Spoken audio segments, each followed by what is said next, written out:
and perpendicular two lines in 3D. 3D means three-dimensional.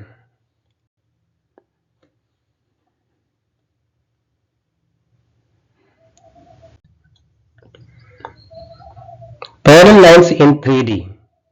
देखो ये आपके पास जो टॉपिक है उसी टॉपिक के नाम से पता चल जाता है कि ये कौन सी लाइन है। Parallel lines in 3D, line का टॉपिक है, यानी इक्वेशन ऑफ लाइन है थ्री डायमेंशनल। अब आपको पता है ये एक्स एक्सिस है, ये वाई एक्सिस है और ये जेड एक्सिस है। पैरेलल लाइन, अब आप ये कोई भी अगर लाइन से इस तरह से आपके पास कोई पॉइंट आपके पास पहला एंगल दिया हुआ है, दूसरा दिया हुआ है, तो अगर इसका हम देखना चाहें वो उसका ये पैरेलल है तो इस किस्म की शेप्स होगी। मुख्तलिफ लेवल की शेप्स हो सकती है, मुख्तलिफ लेवल की फिगर्स हो सकती है, वो डिपेंड करता है आपके पास सवाल क्या दिया हुआ है, उसी हिसाब से आपकी कैलकुलेशन चलेगी। Parallel lines in 3D. Two lines are parallel if they have the same or proportional direction vector. Condition: if line 1 direction vector d1 equal to, अब आप देखो यहां पे बता रहा है parallel lines in 3D, two lines are parallel. अगर दो लाइन पैरेलल है, if they have the same proportional direction vector, तो क्या होगा? सेम प्रोपोर्शनल डायरेक्शन वेक्टर्स हो गए। अब कंडीशन बता रहा है पहली लाइन में जो वेक्टर्स है डायरेक्शन वेक्टर d1 वो a1 b1 c1 होता है। दूसरी लाइन में अगर होगा तो d2 कहलाएगा, तो a2 b2 c2। then the lines are parallel if a1 upon a2 equal to b1 upon b2 equal to c1 upon c2. This means one direction vector is a scalar multiple of the other. मैंने आपको पहले बताया था जब भी कोई सवाल solve करने बैठो तो उसका फार्मूला याद होना चाहिए, वो फार्मूला ही डिफाइन करेगा कि किस तरह से हमारे पास इसको यूज करना है। अब हम आगे सवाल स्टार्ट करते हैं।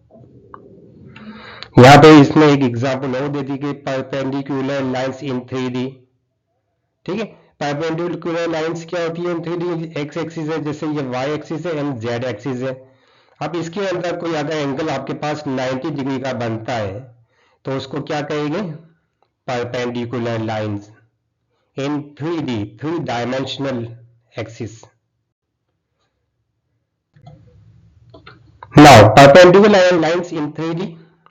Two lines are perpendicular if their direction vectors are orthogonal. Dot product equal to 0. ये देखो ये परपेंडिकुलर लाइन की कंडीशन बता रहा है जिसको हमें सॉल्व करना है। कंडीशन 1 में कहता है d1 dot d2 equal to 0, d1 dot d2 equal to, अगर यहाँ पे जब हम इसको आपस में मल्टीप्लाई करते तो a1 a2 plus b1 b2 plus c1 c2 equal to 0। Example, अब देखो मैंने पहले आपको जो सवाल का फार्मूला बताया था वो आपने कॉपी में लिख लेना अच्छी तरह से, वही फार्मूला अब यहाँ अप्लाई करते हैं। पैरेलल लाइन की एग्जाम्पल है, लाइन 1 में क्या है? डायरेक्शन वेक्टर आपके पास गिवन है, लाइन 2 में डायरेक्शन वेक्टर आपके पास गिवन है। अब आपको पता है ये पहली वैल्यू कौन सी है? ए की है, ये बी की है, सी की है, तो ये a1 b1 c1, ये कौन सी है? a2 b2 c2। Parallel since ratio match, यानी जो इसका रेशियो होगा वो मैच होना चाहिए। Perpendicular example, line 1 line 2।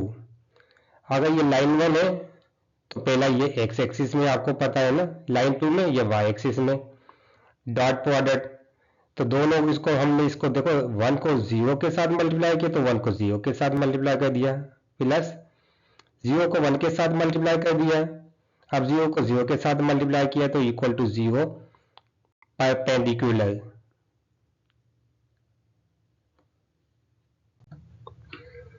Question 1, parallel lines in 3D. 3D means three dimensional. Given line 1 are equal to 1, 2, 3 plus lambda 2, 4, 6.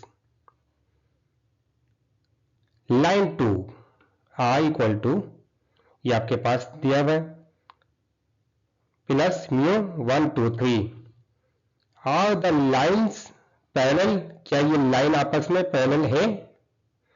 जैसे मैंने अभी फार्मूला आपको बताया था, उस फार्मूला याद होगा तो वो हम उसको आगे अप्लाई कर सकते हैं।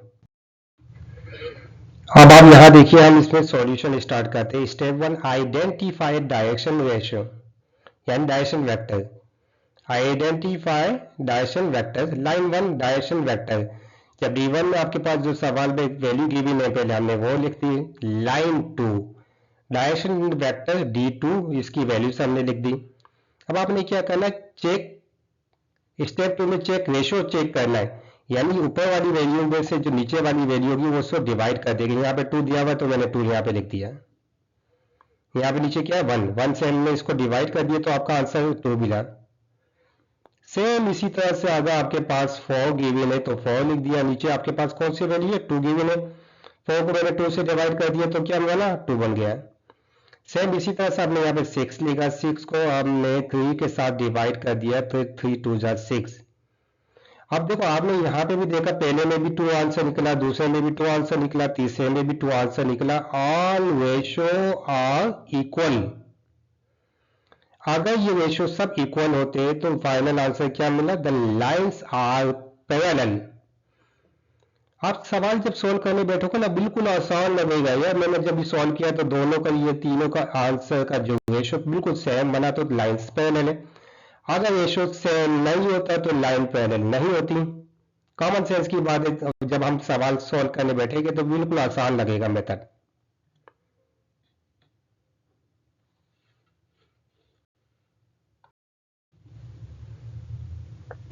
अब आपके पास क्वेश्चन नंबर 2 गिवन है, परपेंडिकुलर लाइंस इन 3D।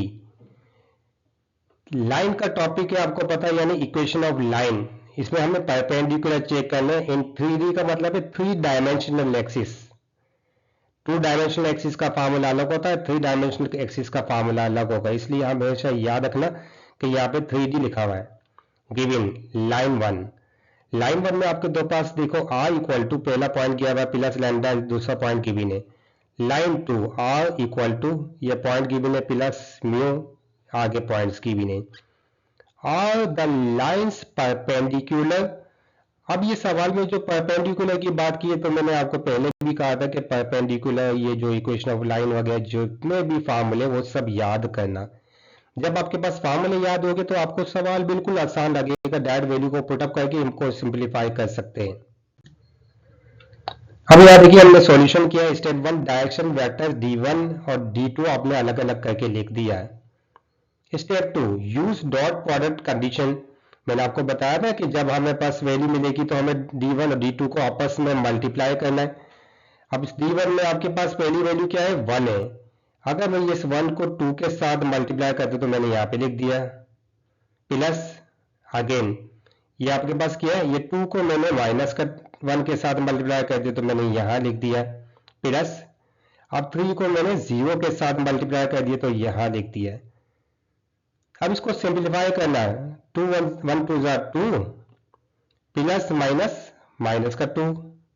ये जब 3 को 0 के साथ मल्टीप्लाई किया तो ये 0 आ गया। आपके तो प्लस का 2 माइनस का 2 दोनों को हमने सिंप्लीफाई किया तो 0 आपके पास आंसर आ गया। Check intersection important in 3D. Even if dot product is 0, line must intersect to be truly perpendicular. ये मैंने स्टार्ट में कंडीशन आपको बताई थी, वही कंडीशन आपको बता रही है। सॉल्व। अब आपके देखो पहले हमारे पास तीनों पॉइंट्स इसने ले लिए। 1 प्लस का lambda, 2 lambda, 3 lambda equal to 2 mu, 1 minus का mu and 0 form z coordinate.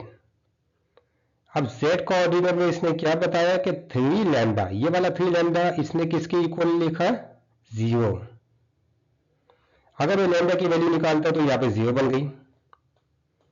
Substitute x, जब आपके पास इसमें x में वैल्यू पुटअप करनी है तो क्या होगा 1 माइनस 2 लैम्डा 2 म्यू, ठीक है ना। तो क्योंकि यहां पे क्या था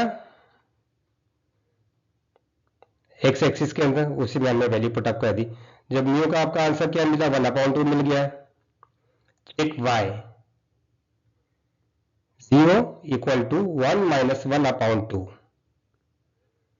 y वाली वैल्यू कौन सी है, ये वाली वैल्यू ना।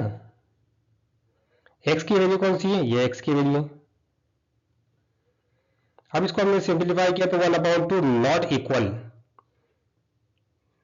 Not final answer, dot product equal to 0, but lines do not intersect, line intersect नहीं कर गई, so lines are not perpendicular in 3D, they are skew.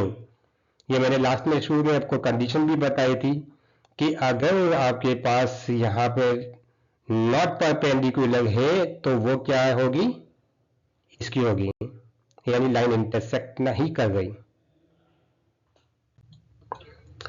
Question number 3, two perpendicular lines given. Line 1 में आपके पास ये values given है, same इसी तरह से लाइन 2 में ये वैल्यू आपके पास सवाल में गिवन है। डायरेक्शन वेक्टर वो आपको पता है कि पहली वाली जो पॉइंट्स आपके पास हमने यहां लिख दिया, ठीक है ना, एंड इसी तरह से आपके पास दूसरे पॉइंट हो आपने यहां पे लिख दिया।